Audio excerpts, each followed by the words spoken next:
What would you do if you went on a seemingly innocent trip to the river, was kidnapped by a mermaid, and then brought back 40 years later? Once upon a time, not long ago, when I say not long ago, I mean in 2020, an 8-year-old girl was returned to her village in Zimbabwe after being missing for 40 years. And she was the same age as she was when she went missing. This happened in Winizi, Zimbabwe. An 8-year-old girl, 40 some odd years ago, went to a river to go fishing with her family. As they were about to leave, the girl caught a small fish, and fishes, they're flipping and flopping when you take them out of water. So she dropped the fish and she went back to the river as everyone was packing up to clean the dirt off of the fish. And she just disappeared into thin air. After a thorough search of the area, police assumed that a crocodile got her. But family wasn't so convinced of that. Family brought in several different traditional healers, and several different healers all told them the same thing and started to give them directions on what to do every year, multiple times out of the year, to bring their baby girl back safely. 40 years they did traditional rituals to appease the mermaids. After years and years and years going through traditional healers and traditional rituals to appease spirit and try to bring the girl back, they finally found the right person to do the job. The little girl walked home. She walked straight into her village and straight to her family. Wait a minute. I heard that when you are basically kidnapped by these mermaids and you spend time with them and you return, you come back with certain powers. And she was gone for 40 years. Welcome back to another video. As you can see today, we're going over water spirits in response to all of the floodings that is happening right now. We're going to get a little educated. Today, these videos are going to be featuring Noah because y'all know she is a good storyteller when it comes down to the water spirits. Well, just any story, for real. Let's just get straight into the video because you know how I feel about intros. Okay, y'all, I just wanted to get a little bit more of the story because I am invested. In the same year that the little girl was rescued, in the same community, 2 men were recovered after being missing for 46 years. Is that a pattern I see? And the healer that rescued them spoke to the media and said not only does she do traditional healing and bringing back people from the mermaids, she also could cure cancer, different ailments. This lady is supposed to be the bee's knees, and I'm wondering, because it's not talked about in the article, if this is the same traditional healer that brought the little girl back. Her name is Daddy Rai. I know I'm saying it wrong, I apologize, but she claims that these 2 men came to her as full body apparitions, just as the little girl did with her traditional healers, and was trying to contact her so that they could be rescued from the mermaids. Now, it needs to be said that this was over a year later after the little girl was rescued. Enough said. Go watch her video. Y'all ever hear of the plantation that is said to be haunted by a headless slave master, his slaves, and is said to be a portal? Get your popcorn. On today's episode of This Is What Happens When You Fuck Around and Find Out, we have Lake Jackson, Texas. The story begins in 1840 whenever Abner Jackson purchased this land and built a sugar plantation on it. Like every other slave owner at this time, Abner Jackson was cruel to his slaves. Bug breaking, lynching, raping, mental and physical abuse, making them work sun up to sundown in the muggy heat with only a little bit of food. It was horrible. But the suffering for Abner started before he even croaked. The plantation flourished for some time, but the Civil War drove the once very, very wealthy Abner into severe debt. And it was said that the reason why his plantation didn't see his fullest potential was because our enslaved ancestors were practicing ATR still, ensuring that this place would never see its full potential. Once Abner passed away, the property was passed on to his eldest son, John. Though John did a little bit better than his father, the business still was pretty much in the shitter. But he had bigger issues to deal with, and that bigger issue was his baby brother, George. He was sickly and was horrible with finances. He stepped to John and wanted his share of the plantation. John was not having it. John dragged George in front of the whole town and buggy whipped him. Buggy whipping basically is those long-ended sticks that they hit the horses behind with back then. Yeah, he pretty much spanked him like a child or a slave in front of everyone.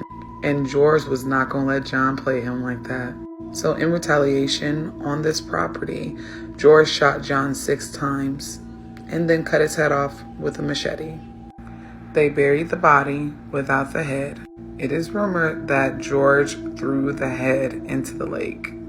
Surprisingly, George didn't even go to jail because everyone really disliked John. They said he was money hungry, he was power hungry, and he just wasn't a good person. All in all, George got his wish and got to take over the plantation, but he only stayed for a few nights. He reported that he was lying in bed and a large bird was trying to tear him apart. So the last that they seen of him was him screaming and fleeing from this property. He died 4 years later of tuberculosis, although it was rumored because of his guilty conscience or his nerves. Soon after, they leased this plantation to the state to house convicts. The convicts were to replace slave labor, and they treated them just as bad as slaves. The convicts spreaded diseases throughout this plantation, killing themselves and the enslaved workers there. And then finally, in 1900, the plantation was destroyed by a hurricane, and this is where the spiritual reparations commenced. A hurricane, y'all. A hurricane. Ghost number 1, John Jackson. It is said whenever George decapitated and shot John, it was at the banks of the river. There is a patch of land right on the bank of the river that will not grow grass, no matter what anybody does. And the dirt is stained red. And the story goes that if you die there, you get stuck there. It reminds me of American Horror Story, the first season. People see a full apparition of John with and without his head. They hear disembodied voices. And even though there is no plantation there or house for that matter, they hear footsteps. Also, what I forgot to mention is that there's a silent debate if George decapitated John on the porch of the plantation or by the riverbank. They know he shot him by the riverbank, but it's back and forth of what actually happened. But people report hearing a large or heavy object rolling down a set of stairs that are no longer there. It's supposed to be his head. Also, people report hearing a man yell out, calling for his head. Lake Jackson is now a town and people actually built homes and live there, right? Well, people come home to all their furniture rearranged. One family reported that their little girl has seen a woman, a black woman, looking at her in her bedroom window. Except her bedroom was on the 2nd floor and there's no way anybody could have climbed up there. Enslaved folks are the most reported people that haunt this place.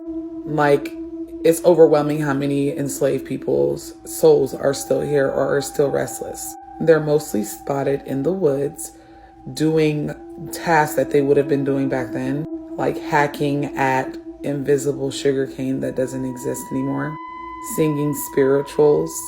Additionally, the convicts that took over the plantation also haunt this land. There is an insanely huge bird that sits on the perch of this destroyed plantation and refuses to let anyone enter into it, which is such a coincidence since hundreds of years ago, George said that a large bird was trying to peck at him in his sleep. Okay, so the comments, because this is Lake Jackson, Texas, right? So in the comments, it says, in Texas, there's a myth about a big bird called La Lechuza. It's supposed to be half owl, half witch. Being from Texas, you've heard about it, but she has not seen it. The vessel that houses your body may not be able to rest if you don't have all the parts to rest inside the ground. I'd be looking for my head too. Now we have a haunted swap, y'all. Let's just get into it.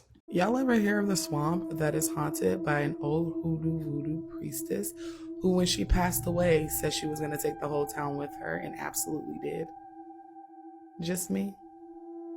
Get your popcorn. Hi, my name is Noah. I'm a spooky spiritualist, and on my page we talk about death, spiritual reparations, haunted people, places, and things, and how you can fuck around and find out. If you are not following me, follow me now. Before we get into the story, Julia Brown, also known as Aunt Julia, was born in New Orleans, Louisiana in 1845. She studied voodoo and hoodoo and became a priestess in both lanes.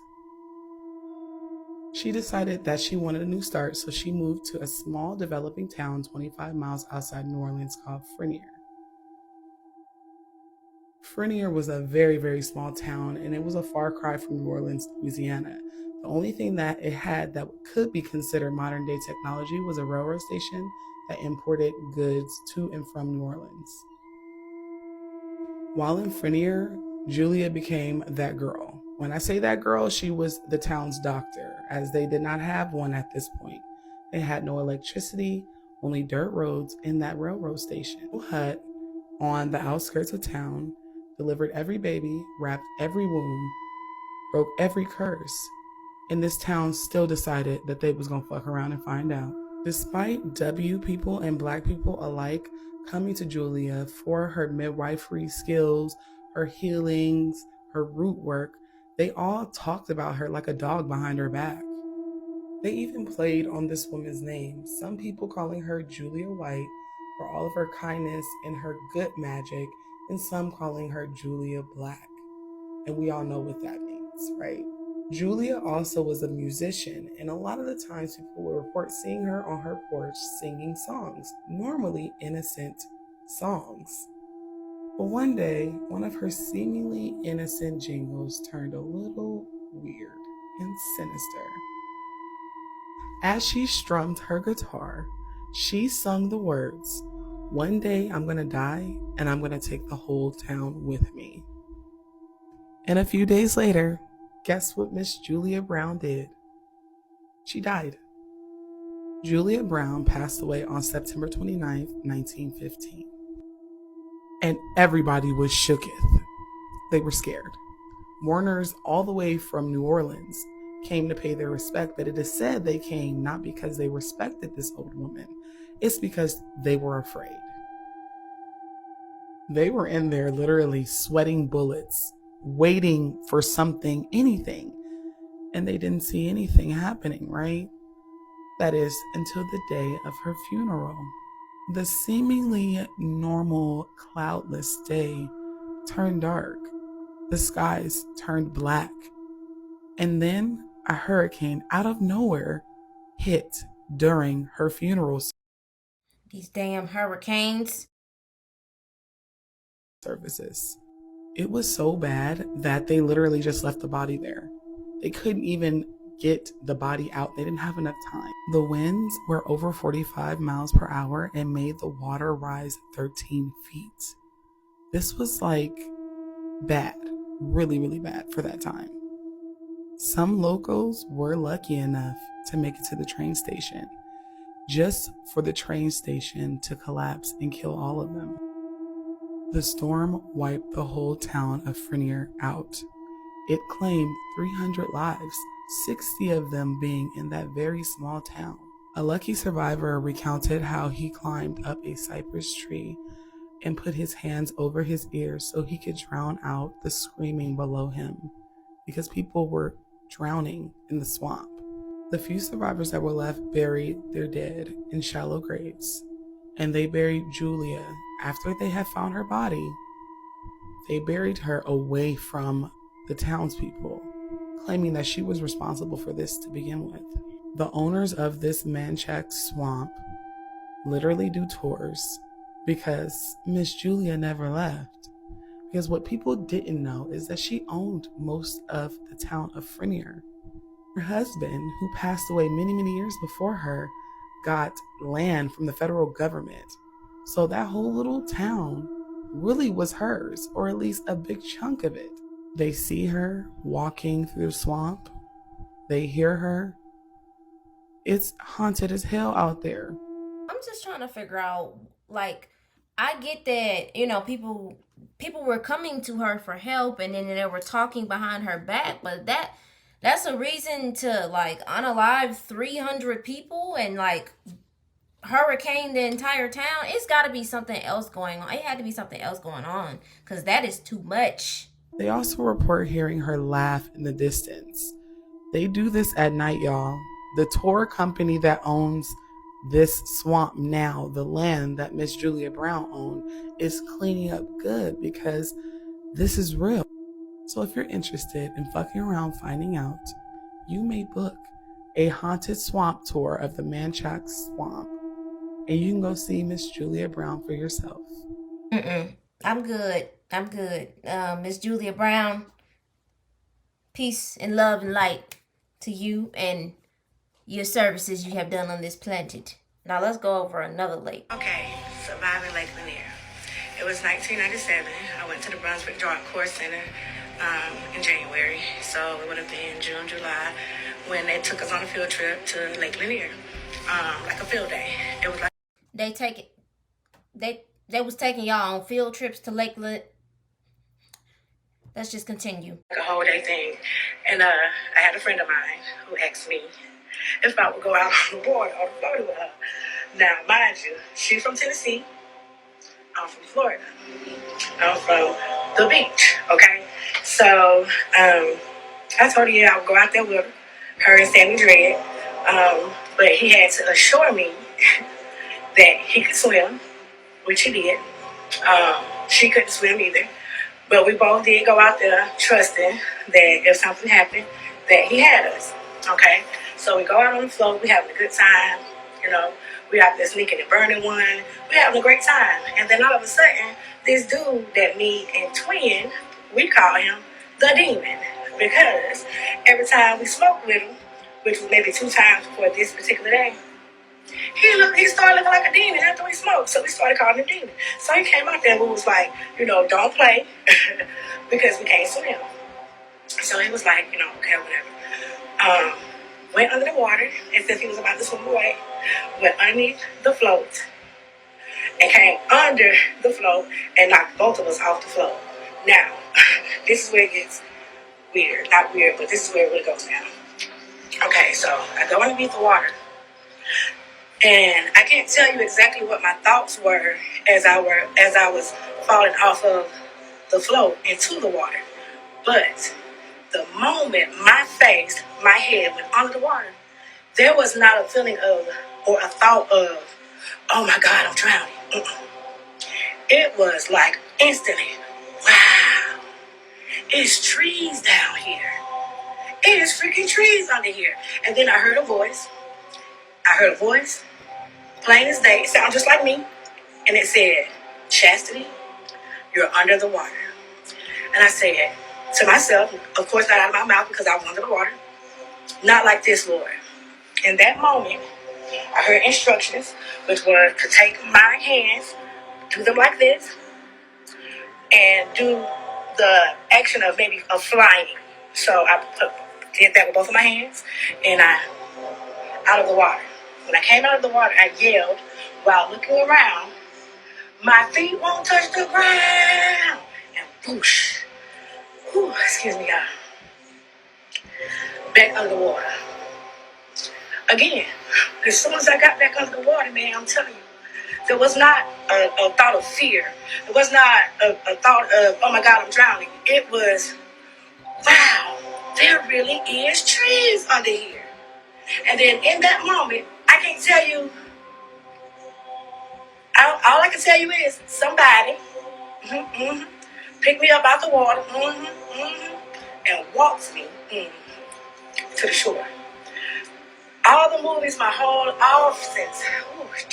since 97 to now, every movie that I've seen when somebody is drowning, the person that's saving them grabs them around, this area or something like that, and they swim with them to a safe place. That's not what happened. Nobody swam with me nowhere.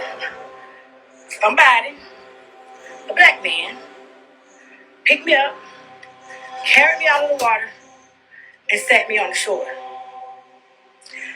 I don't owe you a lot because I don't know you. I've only shared my story with a couple people. And that's my story. And it's the truth. I'm here. And I pray that this video comes across twin. This chat girl is me from Job Code, your bestie. I pray to God that it come across Sammy Dredd because he was out there. Because he saved twin, just in case y'all wonder what happened to twin.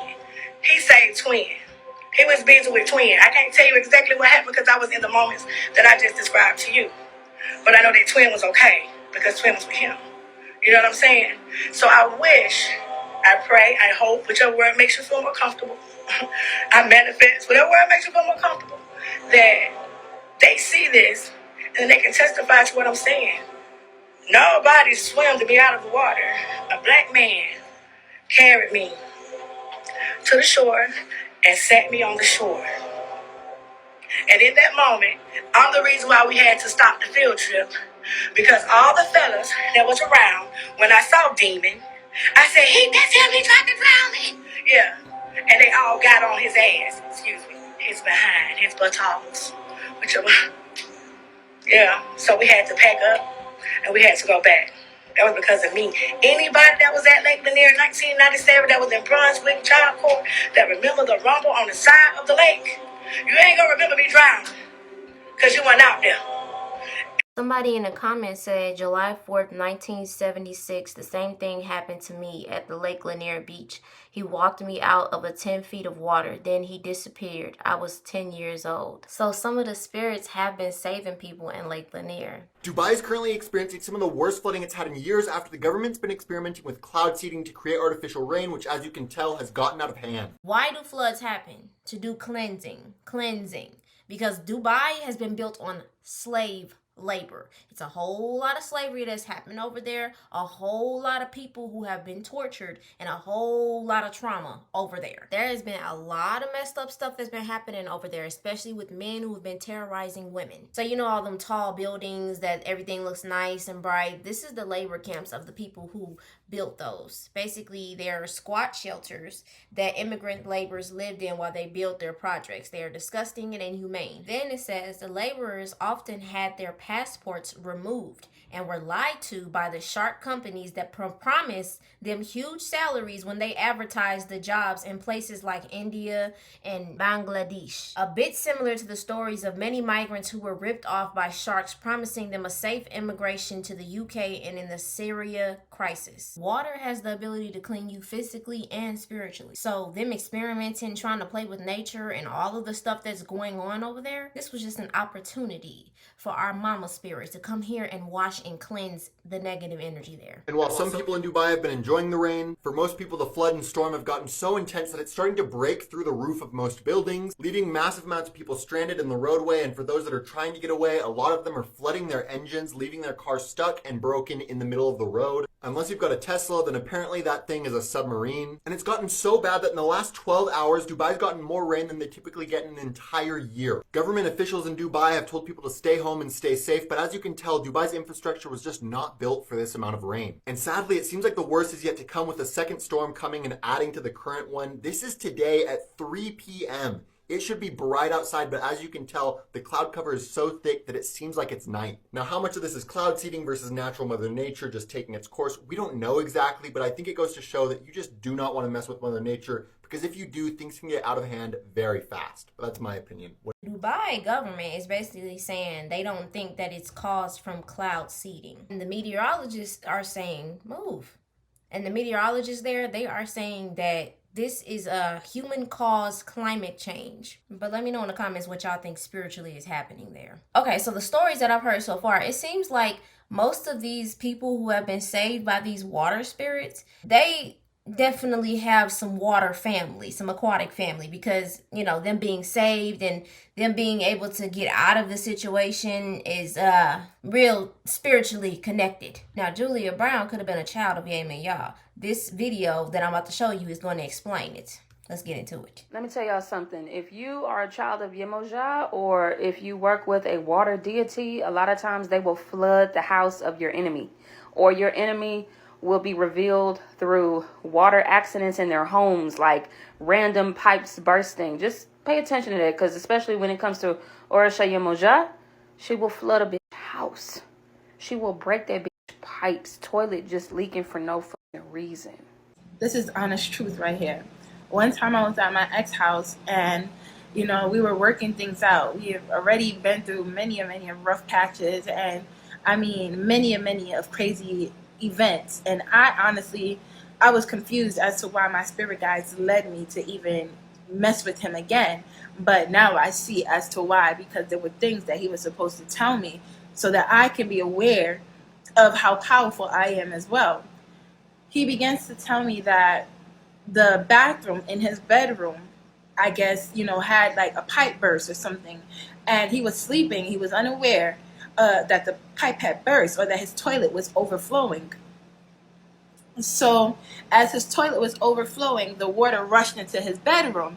And as he woke up, he was about to step his foot down into the water, but something made him look before he stepped his foot into the water. And he did have a few things plugged in his bedroom. So he could have been electrocuted, like really bad.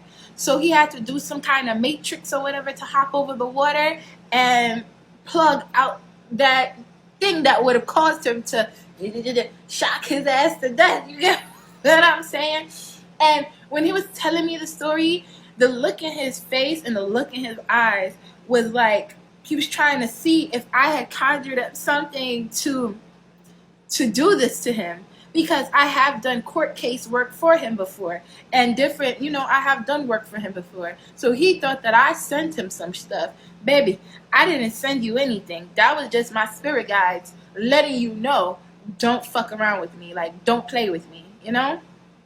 So, I mean, if you're dealing with someone that's a daughter or son of Yemoja or Lokun, you might really want to be careful how you deal with, how you speak to, how you handle the daughters and sons of Yemoja or Olokun, because they're not playing with you. And daughters and sons of Yemoja or Olokun, you might want to be careful. If you know that your partner is harming you and doing, you know, no good to you, you let them go. Let them go. Else you might really have to see them go. Okay? And with that, we're going to wrap the video up and get into another one. I hope that y'all have a good rest of y'all day. I love y'all and thank you for watching. Let's keep going up.